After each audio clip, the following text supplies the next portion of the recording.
Now, I've played the Yakuza games ever since the early 2000s. Now, Sega also announced last year that they are going to be having the 4th installment in the Yakuza franchise. Now, check out this week's previews. Yakuza 4 will be set in modern time, and it will incorporate new game elements that's supposed to drive the game into gameplay territory. 来いよ。試してみたい。冴島大河っちゅう男がどこまで登れるのかを。We just can't wait for Yakuza. Yakuza seems like a lot of fun. It is fun. But this one should interest our RPG fans, especially those who played the spectacular Dragon Age Origins. What? Something better than Return to Ostergar? Panigurado!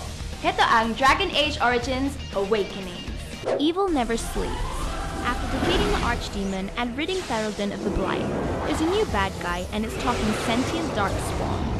Yes, and we're talking about a different kind of spawn.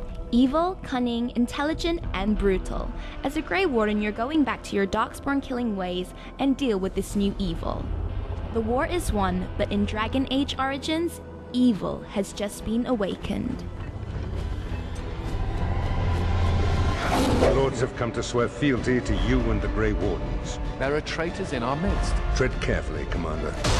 Your reign ends here. The spirits will watch in envy as the mortals of this realm bow down before me. You will need to replenish your numbers. I rather miss the whole darkspawn killing thing. Join us. Join us in the shadows where we stand, vigilant. You have quite the task ahead of you. That was freaking awesome. Yes, it is. I cannot wait anymore. Give me Dragon Age Origins Awakening. You're over-nerding it again, dude. At kung feeling ni Eri na siya na ang hari ng MOG TV pagdating sa aking fighting games, he's so very wrong. So for you guys out there playing Tatsunoko vs. Capcom Ultimate All-Stars, get a load of this. When news first circulated about the Tatsunoko vs. Capcom project, fans of both franchises were excited to hear the news, and they weren't disappointed either because both companies delivered a solid fighting game which met and even exceeded fans' expectations. Originally developed for the Japanese market, Tatsunoko became so popular that an updated international release was made with more characters and features. Tatsunoko vs. Capcom Ultimate All-Stars, whew, what a mouthful. Plays similar to most Capcom vs. games, but with subtle differences here and there.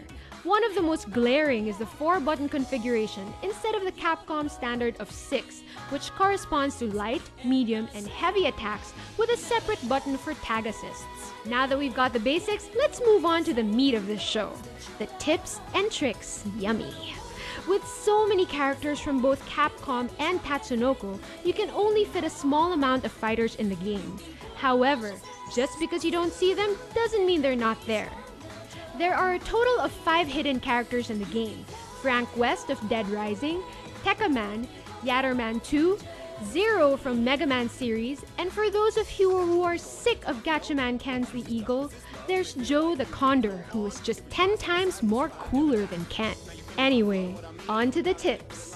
To unlock Frank West, you'll have to beat the game 3 times with 3 different Capcom characters. For an unlockable character, Frank doesn't seem too useful. If you want to use Frank effectively, learn how to use his zombies to your advantage, which is a case of easier said than done. A not-so-hot character, but for the sake of completing the cast, you might want to try unlocking him anyway. To unlock Tekka Man Blade, just finish the game 3 times with 3 different Tatsunoko characters. Tekka Man Blade has good range, packs some punch behind his attacks, and his combos can deal massive damage to weaker characters. He also has good anti-airs and he can mix his attacks pretty well. To unlock Joe the Condor, you'll have to finish the game 6 times using 6 different Tatsunoko characters. Joe can be versatile and has a move which you can use for almost any occasion. But the bad news is, only if you're playing defensively against aggressive players. Because of this, Joe will generally suck against higher level players who know how to turtle. To unlock Zero, finish the game 6 times using 6 different Capcom characters. If you're aggressive and would like to dispose of your opponent ASAP, Zero is the character for you.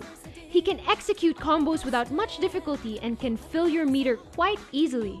But because of his low defense, you'll have to be careful of characters who can nuke your HP to smithereens like Tekkaman Blade. For our final unlockable character, you'll have to beat the game 4 times using Frank West, Zero, Joe the Condor, and Tekkaman Blade. Yatterman 2's strength lies in her variety of anti-turtle moves. Your opponent will be fighting a battle that's meant to be lost if their strategy involves sitting in a corner while waiting for an opening. However, Yatterman 2 is lacking when it comes to defense and hit points and should be careful against fast opponents who can put steady pressure on her, like Zero. Woo! Now that was one of the most loaded episodes we've ever done. Definitely, and you can count on it being that way every Friday. That's why, kaya naman, more on gaming. Yeah. Harry has a point there, and I have a point to make. If you have any gaming requests, or you want to take Harry out on a date permanently. Wait.